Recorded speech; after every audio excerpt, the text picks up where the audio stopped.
Hello दोस्तों, नमस्कार। हमारे चैनल में आप सभी का स्वागत है। मैं गाने जा रहा हूँ एक भजन। आप लोग को जैसा लाइक कमेंट करके ज़रूर बताना।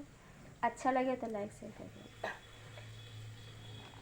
तुम्हें बिना कैसे रहब रघुराई, तुम्हें बिना कैसे रहब रघुराई।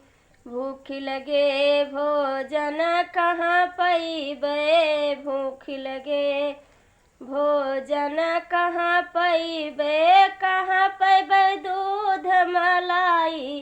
तुम्हें बिना कैसे रहब रघुराई, तुम्हें बिना कैसे रहब रघुराई। प्यास लगे पानी कहाँ पैबे, प्यास लगे पानी कहाँ पैबे।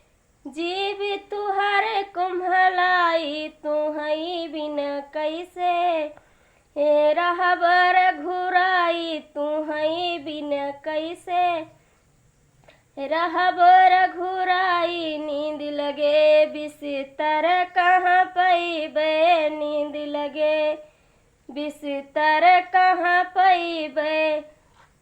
कंकड़ कुस गड़ी जाई, तुम्हें बिना कैसे रहब रघुराई, तुम्हें बिना कैसे रहब रघुराई।